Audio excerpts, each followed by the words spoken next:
جنت البقیع، اے جنت البقیع، اے جنت البقیع، اے جنت البقیع، اے جنت البقیع، اے جنت البقیع۔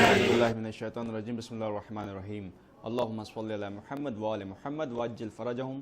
ناظرین السلام علیکم ورحمۃ اللہ وبرکاتہ۔ میں آپ کا میزبان سید رضوان نقوی آج ایک بار پھر حاضر خدمت ہوں۔ جی ہاں مومنین، پروگرام انہدام جنت البقیع یوم غم کے حوالے سے آج پروگرام لے کر ہم حاضر ہوئے ہیں۔ اس پروگرام میں آج ہمارا ساتھ دے رہے ہیں ہمارے مہمان عالم دین حجت الاسلام والمسلمین علی جناب مولانا مصطفیٰ علی خان عادیث صاحب قبلہ، جو آج ہمارے درمیان موجود ہیں، جن سے آج ہم جنت البقیع کے حوالے سے گفتگو کریں گے کہ کس طرح وہاں پر مزارات کو ڈھایا جاتا ہے اور اس کی جو پوری تاریخ ہے اس پر آج ہم گفتگو کریں گے۔ قبلہ السلام علیکم۔ وعلیکم السلام ورحمۃ اللہ وبرکاتہ۔ حسینی چینل کے اسٹوڈیو میں پھر آپ کا خیر مقدم ہے۔ اور سب سے پہلے جنت البقیع کی جو تاریخ ہے کہ جنت البقیع کیا ہے، اس حوالے سے ہمارے ناظرین کو بتائیے۔ اعوذ باللہ من الشیطان الرجیم، بسم اللہ الرحمن الرحیم، الحمد للہ رب العالمین، وصلی اللہ علی سیدنا محمد وآلہ الطیبین الطاہرین۔ جو لوگ مدینہ جا چکے ہیں، جی، چاہے وہ حج کے لیے گئے ہوں یا عمرے کے لیے سعودی عربستان کا انہوں نے سفر کیا ہو اور مدینہ منورہ کی زیارت سے شرفیاب ہوئے ہوں، انہوں نے، اور یہاں تک کہ وہ لوگ آج کے اس دور میں ٹیلی ویژن کے ذریعے اور نیٹ ورک کے ذریعے آسانی سے وہ تصویریں دیکھی جا سکتی ہیں، تو روضہ رسول کے بالکل سامنے ایک وسیع اور عریض میدان آپ کو تصویروں میں دکھائی دے گا، اور جو لوگ وہاں زیارت پہ جا چکے وہ انہوں نے اس میدان کو بخوبی اپنی آنکھوں سے دیکھا ہوگا۔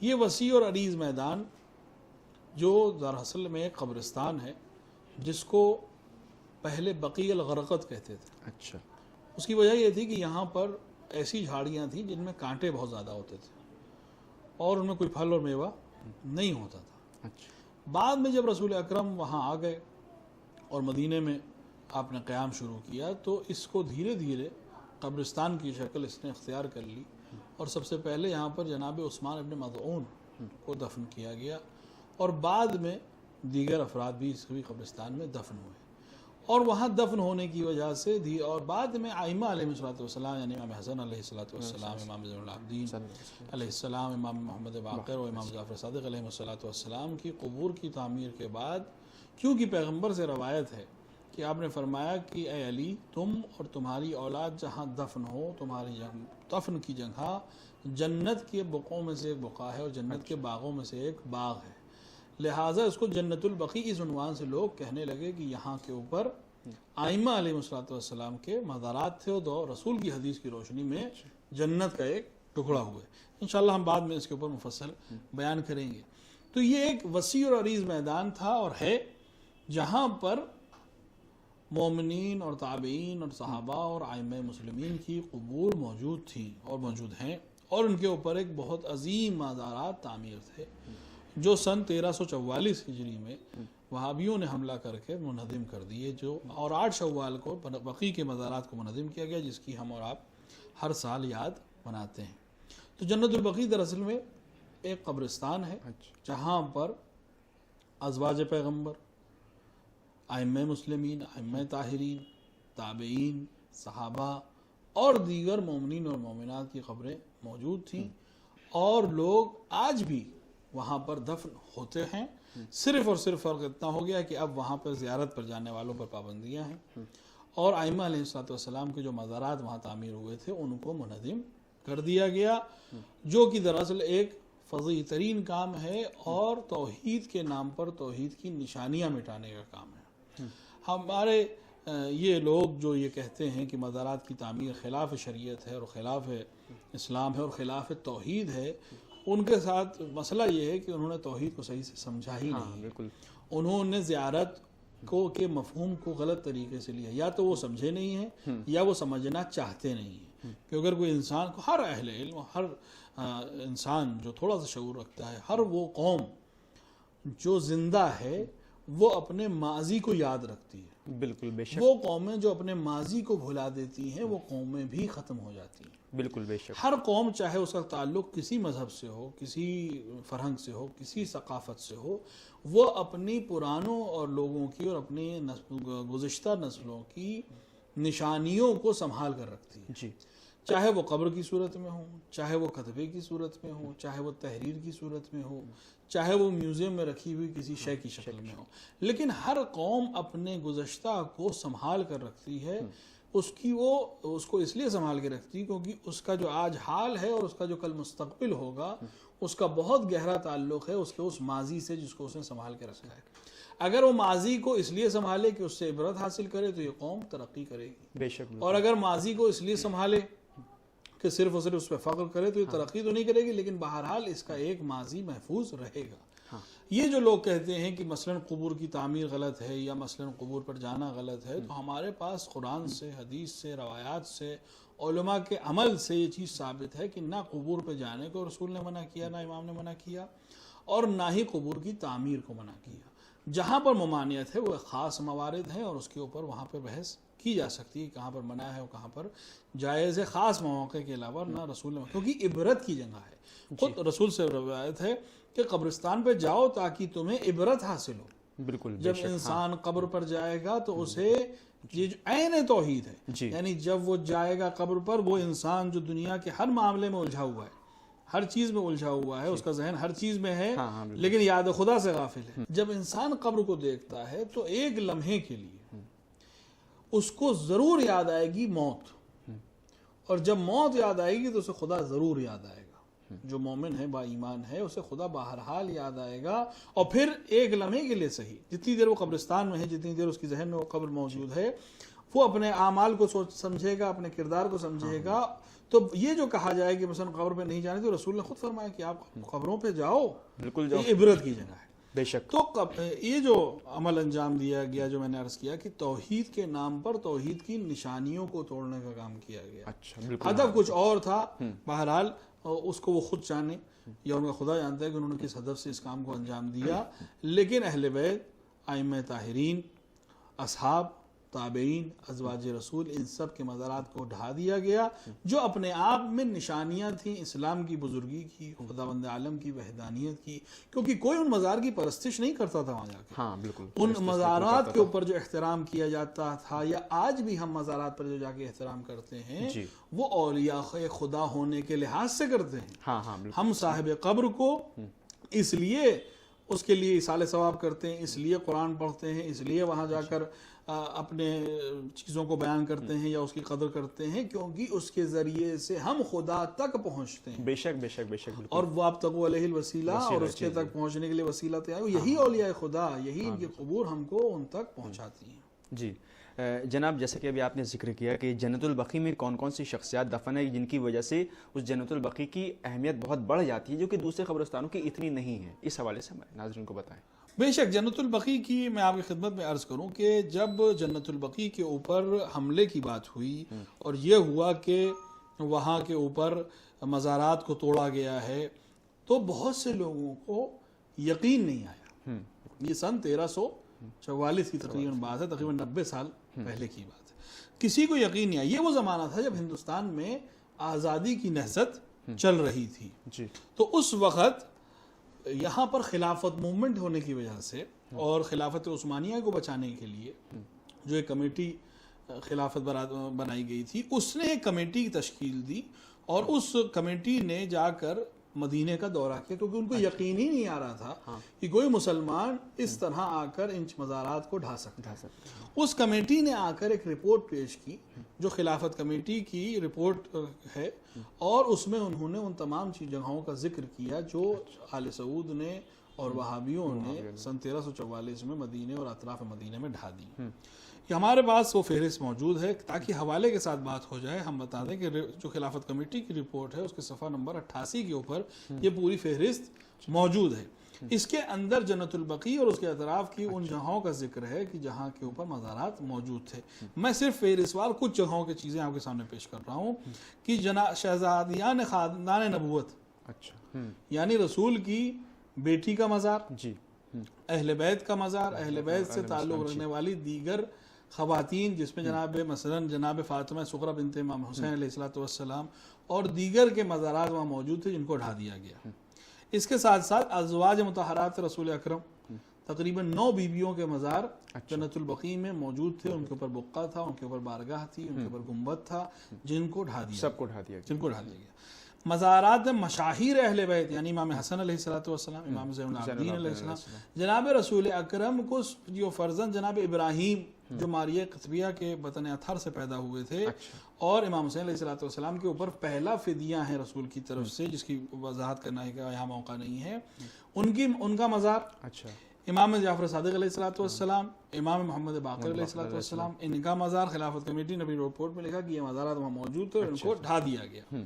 اسی طرح اصحاب اور تابعین، جس کے اندر عثمان ابن مظعون، عبد الرحمن ابن عوف، اسی طرح امام مالک، امام نافع، اس طرح کے جو تابعین کے بڑے لوگ تھے، ان کی قبور وہاں موجود تھی، ان کے مزارات موجود تھے جن کو ڈھا دیا گیا۔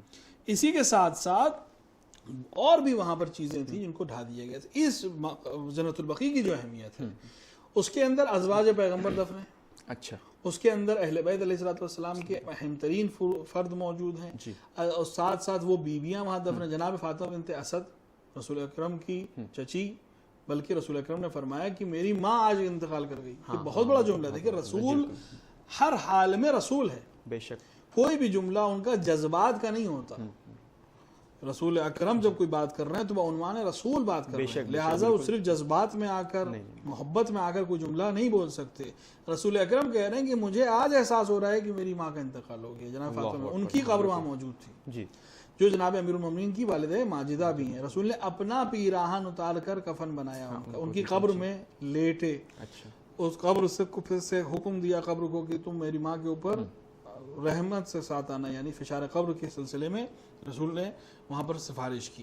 اسی طرح جناب ام البنین والدہ حضرت عباس علیہ السلام، ان کی قبریں، امام حسن علیہ السلام، امام زین العابدین علیہ السلام، امام محمد باقر علیہ السلام، امام زین العابدین علیہ السلام، یعنی 4 ائمہ اسلام کی قبر وہاں موجود، ان ازواج پیغمبر کی قبر وہاں موجود، جناب فاطمہ بنت اسد، دیگر خواتین، صحابہ، تابعین، ان کی قبروں کی موجودگی اپنے آپ میں ایک اہمیت رکھتی تھی، جس کی وجہ سے جنت البقیع کی بھی اتنی زیادہ اہمیت تھی۔ ہاں بالکل، کیونکہ ایک جگہ پر 4 اماموں کی قبر ہونا، ایک جگہ پر ازواج پیغمبر کی قبر ہونا، اسی جگہ پر رسول کی بیٹی کی قبر کا احتمال ہونا، اسی طرح رسول کی چچی امیر المومنین کی زوجات اور دیگر اصحاب اور تابعین کی قبر ہونا خود جنت البقیع کی اہمیت کو بہت زیادہ بڑھاتا تھا۔ اور یہی ایک وجہ تھی کہ شاید جس کی وجہ سے وہابیوں نے اس جگہ پر حملہ کیا، کیونکہ یہ وہ لوگ تھے جو اسلام کے اس اسلام کو کی یاد دلاتے تھے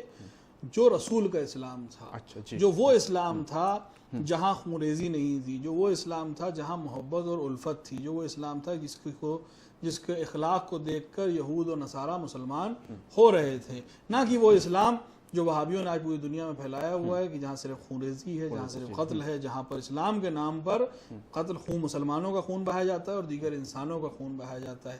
اسی لیے مجھے جو اندازہ ہے اور دیگر لوگوں کا بھی خیال ہے، ان مزارات کو توڑنے کا ایک سبب یہی ہے کہ وہ نشانیاں جو اسلام کی امن کی نشانیاں تھیں، وہ نشانیاں جو اسلام کے اصلی پیکر کی نشانیاں تھیں، ان کو ختم کر دیا جائے اور ہم ایک نیا اسلام دنیا کے سامنے پیش کریں جو اللہ کے نزدیک پسندیدہ نہیں ہے، بلکہ اللہ کے نزدیک وہ اسلام پسندیدہ تھا جو ان ائمہ نے پیش کیا، جو ان عظیم ہستیوں نے پیش کیا، اور جو امن اور سلامتی کا مظہر تھا۔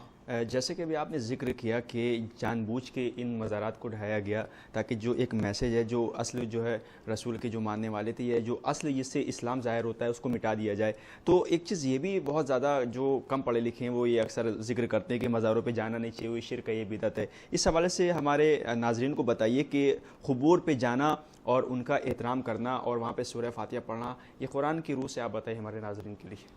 دیکھیں، قرآن اور اہل بیت یعنی احادیث اور رسول اکرم کی احادیث اور رسول کی سنت ہمارے لیے بہت زیادہ اہمیت رکھتی ہے۔ بالکل، قرآن میں سورہ حج میں ارشاد ہو رہا ہے کہ وَمَن يُعَظِّمْ شَعَائِرَ اللَّهِ فَإِنَّهَا مِن تَقْوَى الْقُلُوبِ، وہ لوگ جو شعائر الہی کی تعظیم کرتے ہیں یہ ان کے متقی ہونے کی علامت ہے. ہاں یعنی متقی ہونے کی علامت قرآن مجید کس کی طرف اشارہ کر رہا ہے؟ وہ لوگ جو شعائر الہی کی تعظیم کرے. شعائر الہی میں اپنے جوانوں کے لیے عرض کر دوں، ہر وہ چیز جو اللہ کی یاد دلائے بے شک اس کو شعار کہتے ہیں. شعار یعنی کسی چیز کا پہچانوانے والا، کسی کا کو لوگو جس کو آپ کہہ لیجیے. جی تو شعار الہی ہر وہ چیز جو اللہ کی یاد دلائے. سورہ حج میں چونکہ ذکر ہوا ہے اور جو اس سے قبل جو آیات آئی ہیں وہاں پہ شعار الہی کس کس چیز کو کہا گیا ہے؟ مقام ابراہیم، جی جی صفا بہت ساری جو و اللہ تو کی مقام نشانیاں ہیں ابراہیم جی. ایک پتھر ہے، ہاں ہاں بالکل. ہاں جی حجر اسود ایک پتھر ہے، بالکل. صفا و مروہ پہاڑیاں ہیں. ان کو خداوند عالم شاعر الہی کہہ رہا ہے، اللہ کی نشانیاں کہہ رہا ہے. اللہ تو جسم اور مادیات ان چیزوں سے بری ہے. ہاں بالکل. قرآن مجید ان کو شاعر الہی کہہ رہا ہے.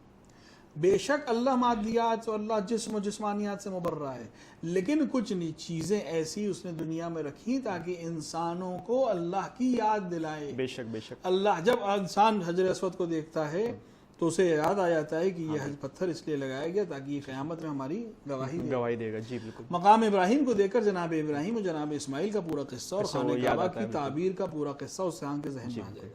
صفا اور مروہ پر جب وہ جائے گا تو اسے جناب اسماعیل کے لیے جناب حاجرہ کا صحیح کرنا اسے یاد آئے گا.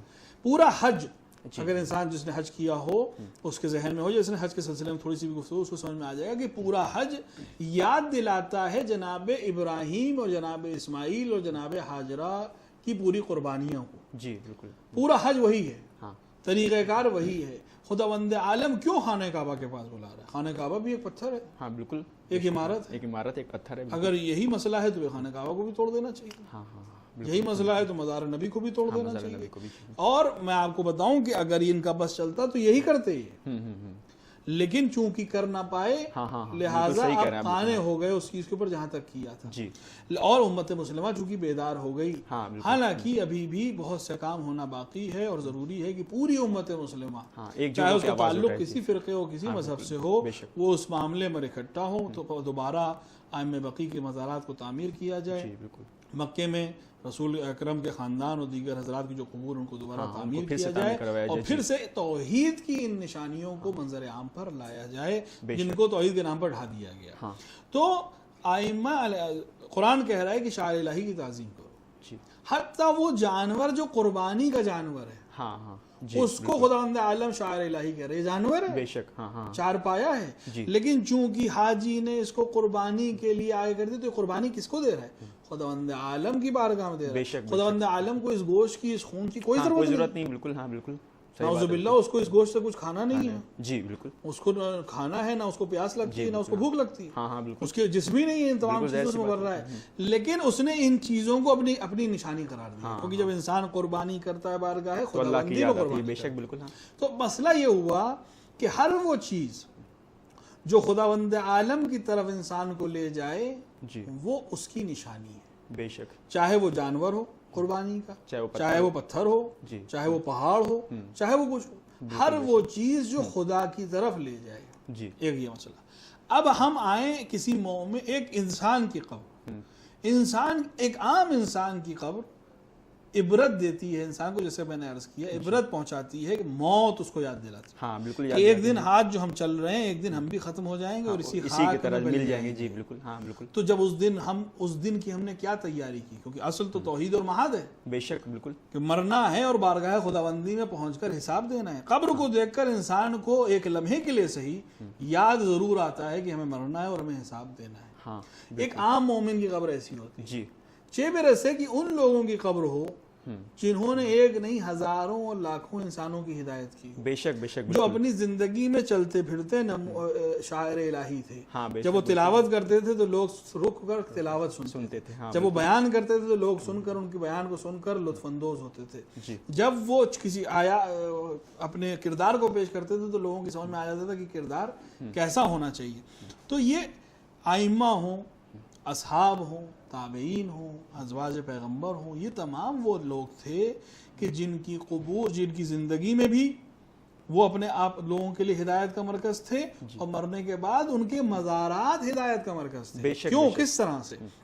جیسے کہ میں نے عرض کیا کہ جب آپ کسی قبر پہ جاتے ہیں تو آپ کو توحید اور معاد یاد آ جاتا ہے. جب آپ امام کی قبر پر جائیں گے تو آپ کو اس امام کی زندگی یاد ہے. یہاں کون دفن ہے؟ یہاں امام حسن مجتبیٰ دفن ہے. امام حسن مجتبیٰ علیہ السلام کون تھے؟ رسول کے نواسے تھے. رسول کون تھا؟ یہ انسان اسلام سے بھی واقف نہ ہو، وہ جب اس قبر پر جائے گا تو اسلام کی بہت سی چیزیں اس کو معلوم ہو جائیں گی. کیونکہ یہ امام حسن کون تھے، ان کی زندگی کیسے گزاری، انہوں نے کیا کیا، انہوں نے کیا نیکیاں کی، دنیا کو کیا پیغام دیا.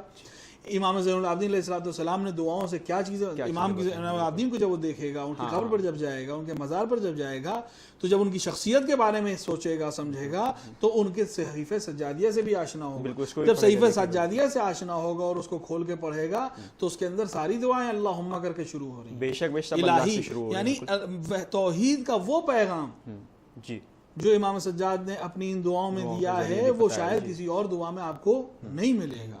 یہ لوگ جو دعا کرنے سے منع کرتے ہیں، انہوں نے پڑھی نہیں ہے یہ کتابیں، یا یہ پڑھنا نہیں چاہتے ہیں. جائیں ان دعاؤں کو پڑھیں، صحیفہ سجادیہ کی دعا کو پڑھیں، پھر بتائیں کہ اس کے اندر شرک کا کون سا پہلو ہے، پھر بتائیں کہ اس کے اندر کون سی بدعت ہے. وہاں خدا کا عرفان اور خدا کی وحدانیت کا جو اقرار صحیفہ سجادیہ میں آپ کو ملے گا، وہ کسی اور جگہ آپ کو نہیں ملے گا.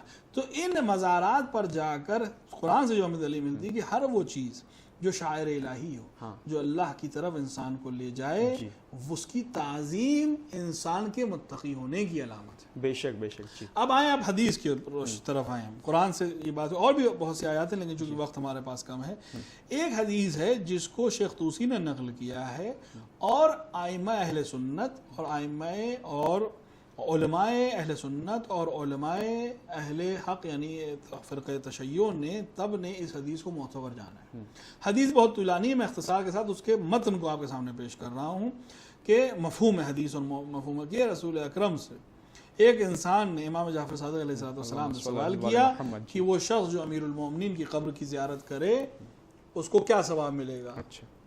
امام نے فرمایا کہ مجھ کو روایت کی میرے والد نے، اور انہوں نے روایت کی امام حسین علیہ السلام سے، اور امام حسین نے روایت کی ہے امیر المومنین علی بن ابی طالب علیہ السلام سے کہ آپ نے فرمایا کہ میں نے رسول اکرم سے سوال کیا اپنی زندگی اور اپنی موت کے سلسلے میں، تو رسول نے فرمایا کہ اے علی تم عراق جاؤ گے اور تم عراق میں قتل کیے جاؤ گے اور عراق میں ہی دفن کیے جاؤ گے، اور جو لوگ تمہاری قبر کی زیارت کرنے آئیں گے یا اس کی تعمیر کریں گے ان کے لیے وہ ثواب ہے جو بیت المقدس کے تعمیر کرنے میں اس شخص کے لیے تھا جس نے جناب داؤد کا ساتھ دیا اور جناب سلیمان کا ساتھ دیا. یعنی کہ یہاں سے دو چیزیں، ایک تو قبر کے اوپر تعمیر کے سلسلے میں رسول کی حدیث واضح ہو گئی کہ جو علی کی قبر کو تعمیر کرے یا ان کی کیونکہ حدیث مفصل ہے کہ جہاں امام نے فرماتے ہیں، یہاں پہ رسول اکرم فرماتے ہیں کہ علی تم اور تمہاری اولاد کی قبر جنت کے باغوں میں سے ایک باغ ہے اور جنت کے بقوں میں سے ایک بقع ہے. تو جنت کے بقعے کو تعمیر کرنے کا ثواب اس شخص کو ملے گا جو تمہاری قبر کی تعمیر کرے، اور اس کو وہ ثواب ملے گا جو بیت المقدس کے بنانے اور تعمیر کرنے کا ثواب ہے، جس طرح جناب سلمان ابن داؤد نے تعمیر کیا تھا. جناب سلیمان ابن داؤد کو جو ثواب کا ساتھ دینے والے کا جو ثواب ہے وہی ثواب اس شخص کے ہے جو تمہاری ہے. تو اب یہاں اس حدیث سے دو چیزیں ثابت ہوگی. ایک تو یہ کہ قبر کے اوپر تعمیر ہو سکتی ہے، مزارات بالکل ہو سکتی ہیں رسول کی حدیث کو بھی، جس طرح بیت المقدس بڑی عمارت ہے. ہاں بالکل. دوسری چیز یہ ہے کہ پھر زیارت کی بھی ہے، جو زیارت کرنے آئے گا اس کو بھی ثواب ملے گا. تو زیارت کا جواز بھی اس حدیث میں ہے اور تعمیر کا جواز بھی اس حدیث میں. اب یہاں پر چونکہ بات آ گئی میں عرض کرتا ہوں، ایک حدیث ہمارے پاس ہے جو یہ کہتی ہے کہ قبر کو 4 انگل سے زیادہ نہیں ہونا چاہیے، جس کے جواز کے جس حدیث کے ذیل میں یہ لوگ آ کر یہ قبور کو منہدم کرتے ہیں. اچھا، تو ان کا مسئلہ یہ ہے کہ قرآن نے بھی ایسے لوگوں کی طرف اشارہ کیا ہے کہ یہ بعض کے اوپر ایمان لاتے ہیں اور بعض کو چھوڑ دیتے ہیں. جو اپنے مطلب کی بات ہوتی ہے اس کو لے لیا، جو ہمارے مخالف ہے تو اس کو ہم نے پیش نہیں کیا، چھوڑ دیا. مطلب اس کو جب رسول کے زمانے میں قرآن نازل ہو رہا تب بھی ایسے بہت سے. اچھا. اس طرح سے آپ آیت کو اگر آدھا توڑ دیجئے، بہت سی چیزیں ہیں جو اپنے آپ میں، مثلا کلمہ اگر آپ آدھا پڑھیں تو کفر محض ہے. اگر آپ صرف لا الہ کہیں تو کفر ہے. لا الہ کا کیا مطلب ہے کہ کوئی اللہ نہیں ہے، تو یہ کفر ہے. شروعات میں لا آگے کوئی نہیں ہے، کچھ بھی نہیں، کوئی اللہ ہی نہیں ہے، یہ تو کفر ہے. کمیونزم کی دلیل ہے. کمیونزم کا جو کمیونسٹوں کا جو سلوگن ہے وہ یہی تو ہے، لا الہ، کوئی اللہ ہی نہیں، کچھ نہیں. لیکن جب آپ پورا کلمہ پڑھیں تو صحیح الا اللہ جب آپ کہیں گے تو آپ کلمہ طیبہ بن جائے. بے شک بے شک، ہے نا. بالکل صحیح. تو اسی طرح لا تقربوا الصلاۃ قرآن میں کہہ رہا ہے. نماز کے نزدیک نہ جاؤ، قریب نہ جاؤ. ہاں بالکل. وانتم سکرا جملہ حالیہ کے بیان کرے، اور جب تم نشے کی حالت میں ہو. ہاں ہاں. اب آنے والا کہ قرآن میں تو آیت ہے کہ کہہ رہا ہے کہ نماز قریب نہ جاؤ، وہ نشے والی بات کیونکہ اس نے آدھی آیت پیش کی. جی بالکل. تو اسی طرح حدیث کو، ایک حدیث کو پیش کیا، دوسری حدیث کو پیش نہیں کیا. حدیث کہہ رہی ہے کہ 4 انگل سے زیادہ قبر نہ ہو. دوسری طرف حدیث کہہ رہی ہے کہ جو قبور کے اوپر تمہیں تعمیر کرے اور روزہ بنائے اور زیارت کے لیے آئے، اس کو اس طرح کا ثواب ہے. اب اس کو جمع آپ کیسے کریں گے؟ دونوں حدیثیں صحیح ہیں. جمع جو علماء نے جمع کیا اور ہمارے اساتذہ نے بیان کیا وہ یہ ہے کہ پہلی بار جب تعمیر ہو قبر، اچھا، تو 4 انگل سے زیادہ اس کو مت اٹھاؤ. اچھا، پہلی بار جب آپ انسان ابھی دفن ہوا ہے تو آپ جو قبر بناؤ تو اس کو 4 انگل سے زیادہ نہ اٹھاؤ. بعد میں جب دوبارہ تعمیر کر رہے ہو، اب جو آپ ظاہر سے پہلے تو آپ مزار بنائیں گے نہیں، جی بالکل، پہلے تو دفن کریں گے. تو دفن کرنے کے بعد 4 انگل سے زیادہ قبر کو نہ اٹھاؤ. یہ رسول کی ایک حدیث ہے. لیکن بعد کی تعمیرات کو منع نہیں کیا، کیونکہ یہ حدیث آگے بیان کر رہی کہ علی تمہاری قبر یا تمہارے بچوں کی قبر جو تعمیر کرے اس کے لیے اس طرح کا ثواب ہے. تو ان دونوں حدیثوں کو اگر جمع کرنا چاہیں تو جمع ممکن ہے کہ پہلی تعمیر 4 انگل سے زیادہ کی نہ ہو، بعد کی تعمیرات کو کوئی منع ہی نہیں ہے. دوسری بات یہ قبر کے اوپر تعمیر جس کو ہم مزار کہتے ہیں، اس سے بھی رسول نے منع نہیں کیا ہے. اور ہمارے ائمہ علیہ الصلوۃ والسلام کی سیرت میں، اسی طرح علماء کرام کی سیرت میں ہم کو ملتا ہے کہ وہ گئے قبور کی، انہوں نے زیارت بھی کی، مزارات کو بنتے ہوئے دیکھا بھی، مزارات کو دیکھا بھی، مزارات میں گئے بھی. آپ دیکھیں کہ سن 1344 میں مزارات ڈھائے گئے. کیا اس سے پہلے کہ علماء اسلام کو اس بات کا خیال نہیں آیا تھا کہ یہ غلط ہے، یہ بدعت ہے؟ کیا اس سے پہلے کے لوگوں نے اور ائمہ نے نہیں دیکھا تھا کہ یہ چیز غلط ہے؟ بالکل. ایک سے ایک محدثین، ایک سے ایک مفسرین زمانے سے گزر گئے، آج سے انہوں نے کبھی اس چیز کو منع نہیں کیا. یہ نئی فکر کہاں سے آئی، اس کو ایک دیکھنے کی ضرورت ہے. ظاہر سی بات ہے کہ اس مختصر پروگرام میں اتنا وقت نہیں ہے کہ ہم آگے تمام چیزوں کو بیان کریں، لیکن ایک دعوت فکر ہے کہ آئیں اور دیکھیں کہ یہ 90 سال پہلے ایسا کیا ہوا کہ لوگ قبور کی تعمیر سے روکنے بھی لگے یا مزار کو منہدم کرنے لگے. آج بھی ہم دیکھ رہے ہیں کہ چاہے عراق ہو، چاہے شام ہو، چاہے دیگر مقامات ہوں، وہاں پر ائمہ کرام کے ساتھ ساتھ اب انبیاء کرام کی قبور کو توڑا جا رہا ہے، صحابی رسول کی قبروں کو توڑا جا رہا ہے. وقت ہے کہ پوری امت مسلمہ متحد ہو اس معاملے کے اوپر، اور اس معاملے کو اب دنیا میں انٹرنیشنل ایجنسیز ایسی موجود ہیں جو ان کے معاملات میں کارروائی کر سکتی ہیں، مددگار ہو سکتی ہیں، اور اس ایک مسئلے پر تمام امت مسلمہ کو اکٹھا ہونے کی ضرورت ہے اور اس کام کو کرنے کی ضرورت ہے. ورنہ اسلام کے نام پر اسی طرح مسلمانوں کا خون بھی بہایا جاتا رہے گا، ائمہ اطہار اور انبیاء کرام کے قبور و مزارات کو توڑا جاتا رہے گا اور اسلام کو بدنام کیا جاتا رہے گا. بس بہت شارٹ میں سیکنڈ لاسٹ سوال ہے میرے پاس. سیکنڈ لاسٹ سوال یہ ہے کہ یہ جو خوارج ہیں انہوں نے کون سی ایسی آیت یا کون سی ایسی چیز دیکھی یا ایسی گڑھی ہوئی روایت دیکھی کہ جس کی بنا پر یہ مزارات کو اس طرح توڑتے ہیں؟ جیسا کہ میں نے ابھی آپ کو بیان کیا تھا، تقریباً پچھلے جو بحث ہم نے کی اس میں اس چیز کا جواب ہو چکا تھا. میں نے عرض کیا کہ رسول سے ایسی بہت سی حدیثیں ہمارے پاس موجود ہیں جس میں اگر آپ ایک حدیث کو پیش کریں یا 2 حدیثوں کو پیش کریں تو یہ پیغام آپ نکال سکتے ہیں کہ مثلا قبر کی تعمیر کرنے کی ضرورت نہیں ہے، یا قبور پہ جانے کی ضرورت نہیں ہے، یا قرآن کے اندر مثلا حکم ہو رہا ہے کہ اس قبر کے اوپر مت جاؤ. یہاں پر ضرورت تھی کہ تمام احادیث کو جمع کیا جائے. دیکھیے علم حدیث یہی ہے اور علم تفسیر بھی یہی ہے کہ جب آپ کے سامنے کوئی حکم قرآن میں بیان ہو یا حدیث میں کوئی حکم بیان ہو یا سنت میں کوئی حکم بیان ہو تو آپ تمام احادیث اس مسئلے کے سلسلے میں جو ہیں ان سب کو پیش کریے. اچھا بالکل. کیونکہ قرآن دیگر بعض کو تفسیر کرتا ہے. ایک حدیث دوسری حدیث کی تائید کرتی ہے یا اس کی تفسیر کرتی ہے یا اس کی تکذیب کرتی ہے.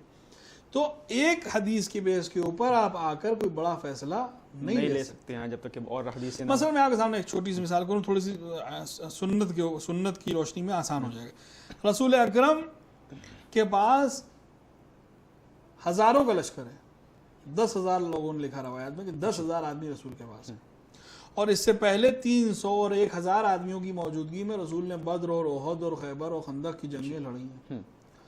10,000 آدمی لے کر رسول اللہ عمرے کے قصد سے مکے جا رہے ہیں.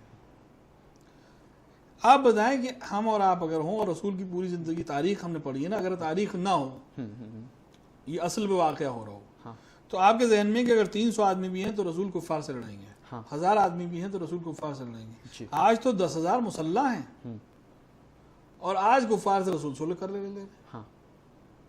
تو اگر آپ رسول کا صرف ایک حصہ پیش کریں کہ 313 تھے تب بھی ہم 1000 کے لشکر سے لڑ گئے، 1000 تھے ہم 3000 کے لشکر سے لڑ گئے، 3000 سے ہم 10,000 کے لشکر سے لڑ گئے، تو 10,000 ہیں تو ہم تو 1,00,000 سے بھی لڑ سکتے تھے، ہاں بالکل، لیکن رسول نہیں لڑے، رسول نے صلح کر لی، اور صلح بھی اس طرح کی کہ ظاہری طور پر دب کے صلح کر لی ہاں کہ ان کا آدمی آ گیا تو ہم واپس کر دیں گے، ہمارا آدمی چلا گیا تو واپس نہیں ہوگا مثلا. ہاں بالکل. بہت سے لوگوں کو اس میں شک بھی ہوا رسول کی رسالت پہ، وہ ایک موضوع الگ ہے کہ رسول کی مسائل کے اوپر بہت سے لوگوں نے وہاں پہ اعتراض بھی کیا کہ کیا ضرورت ہے صلح کرنے کی.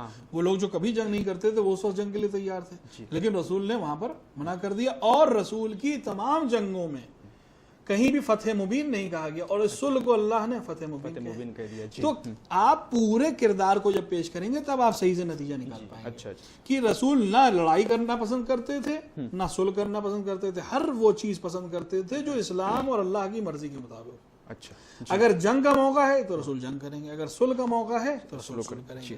تو سنت سے ہمیں یہ چیز سمجھ میں آتی ہے کہ پوری جب آپ زندگی رسول کی دیکھیں گے تب آپ کی سمجھ میں آئے گا کہ رسول کیا کرتے تھے. ہاں بالکل. تو رسول نے جہاں منع کیا جیسے کہ بیان ہوا، ایک جگہ اجازت دی، ایک جگہ روکا، ایک جگہ اجازت دی. تو اب کیا مطلب ہے اس کا؟ مطلب اب اگر آپ صرف وہی حدیثیں پکڑ لیں جس میں منع کیا ہے تو پھر آپ کے سارے کام ایسے ہی ہوتے رہیں. لیکن حق یہ ہے کہ آپ ساری احادیث اس باب میں لے کر آئیے. جی جی.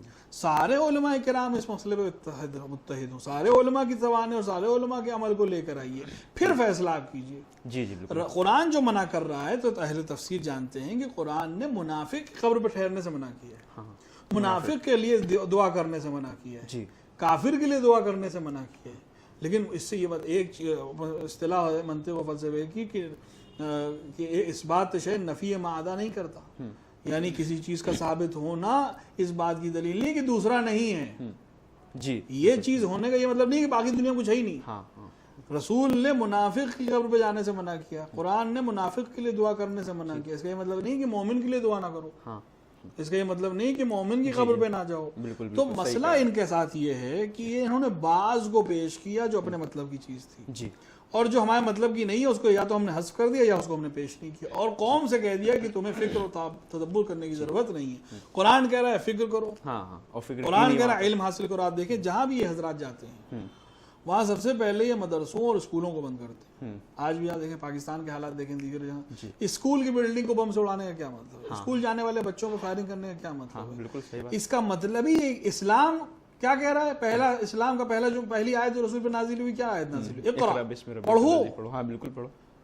جی یہ صرف رسول کے لیے نہیں تھا، تمام امت. رسول اکرم فرما رہے ہیں کہ پورے امت مسلمہ کے اوپر چاہے مرد ہو چاہے عورت ہو اس کے اوپر فریضہ علم واجب ہے، علم حاصل کرنا واجب ہے. آپ رسول کے نام پر جا رہے ہیں، کلمہ لا الہ الا اللہ آپ کا جھنڈے پر لکھا ہوا ہے، لیکن آپ بم سے اسکولوں کو اڑا رہے ہیں، بم سے آپ بچوں پہ فائرنگ کر رہے ہیں جو اسکول جانا چاہتے ہیں، آپ خواتین کو تعلیم نہیں دینا چاہتے ہیں. رسول کہہ رہے ہیں کہ مومن و مومنہ دونوں پڑھیں، آپ پہلے مومنات کو منع کر رہے ہیں، بعد میں آپ مسلمانوں کو بھی منع کریں. کیوں؟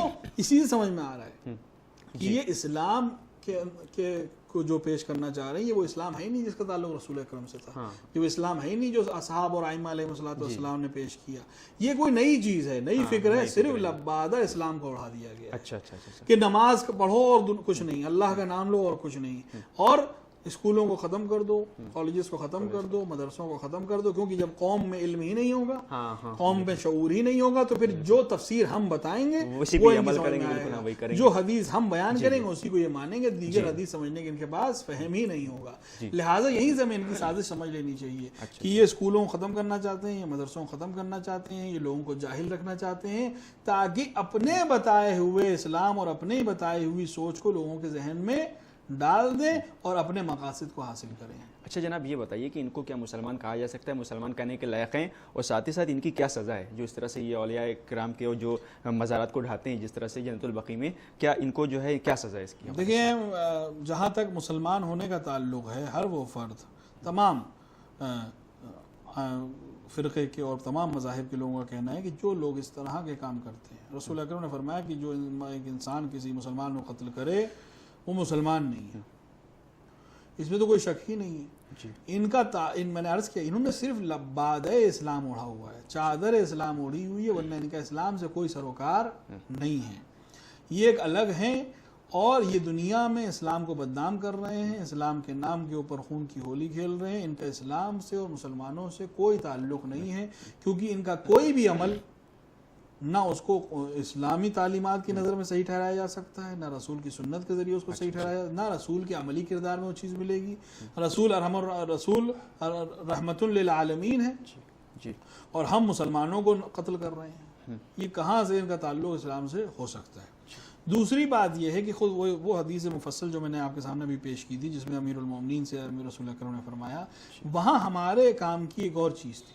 اچھا، رسول اس حدیث کے آگے فرماتے ہیں، اسی حدیث کے ذیل میں آخر میں فرماتے ہیں کہ اے علی، میرے زمانے کے کچھ اور ہماری امت کے کچھ لوگ جو کوڑا کرکٹ ہوں گے، ہاں کوڑا کرکٹ، رسول نے یہی لفظ استعمال کیا جس کا اردو ترجمہ یہی بنے گا، کوڑا کرکٹ ہوں گے، وہ تمہارے مزارات پہ آنے والوں کو اچھا برا کہیں گے اور ان کو متہم کریں گے جیسے کوئی بد کردار لوگوں کو متہم کرتا ہے، یعنی ان کو اس طرح پیش کریں گے جیسے یہ بد کردار لوگ ہیں۔ کن کو؟ جو علی کی زیارت کے لیے جا رہے ہیں، جو ائمہ کی زیارت کے لیے جا رہے ہیں، جو یعنی قبور منع پہ کریں جا گے رہے ان ہیں، لوگ کو جانے پہ، ان کو منع کریں گے اور اس طرح منع کریں گے جیسے کوئی برے لوگوں کو منع کرتا ہے۔ ہاں اچھا، اور یہ میرے امت کے کون ہیں؟ یہ میری امت کے کوڑا کرکٹ لوگ ہیں۔ اچھا، اب رسول نے جس کو کوڑا کرکٹ کہا، اس کے لیے ہمیں اور آپ کو کچھ کہنے کی ضرورت ہاں ظاہر سی بات ہے، بالکل ہاں بالکل۔ بس آخری میسج آپ یہ بتائیے کہ یہ جو یوم انہدام جنت البقیع، یہ یوم غم، اس حوالے سے ناظرین کے لیے بتائیے کہ کس طرح کا اہتمام کریں اور کیا مجالس وغیرہ کا جو سلسلہ رہتا ہے کس طرح کریں، کیونکہ اس کو غم کے طور پر منانا چاہیے۔ دیکھیں، بہت ضروری ہے کہ ہم انہدام جنت البقیع کو اب اس زمانے میں، جیسے پہلے بزرگان نے کیا، وہ اپنے وسائل کی طرح سے کرتے تھے، ہمارے لیے ضروری ہے کہ ہم اپنے موجودہ وسائل کے ذریعے اس کو اور بہتر کریں، اس سے غافل نہ ہوں۔ آج بھی جو ہو رہا ہے اس کی وجہ یہی ہے کہ ہم نے شاید تھوڑی سہلنگاری سے کام لیا، ہم نے سستی سے کام لیا، ان مزارات کے سلسلے میں زیادہ کام نہیں کیا، تو اب نئے مزارات توڑے جا رہے ہیں۔ اب نئے وسائل آ گئے ہیں، دنیا اب خبر ایک جگہ سے دوسری جگہ پہنچانا بہت آسان ہے، تو ضروری ہے کہ ان وسائل کا بھی ہم استعمال کریں۔ ساتھ ہی ساتھ مجالس بہترین ذریعہ ہے تبلیغ اسلام کا اور تبلیغ دین کا اور اپنی بات کو پہنچانے کا، کیونکہ اس میں ثواب بھی ہے اور آپ کو وہ پیغام بھی پہنچانے کو مل جائے گا جو آپ کو پہنچانا ہے۔ ہر شہر میں، عام طور سے ہمارے ملک ہندوستان میں اور دیگر ممالک میں بھی 8 شوال کو یوم انہدام جنت البقیع کے عنوان سے پروگرامز ہوتے ہیں، چاہے احتجاج کی شکل میں ہو، چاہے مجلس کی شکل میں ہو، چاہے کسی بھی جلسے کی شکل میں ہو یا دعا کی شکل میں ہو، کسی بھی طرح سے ہو۔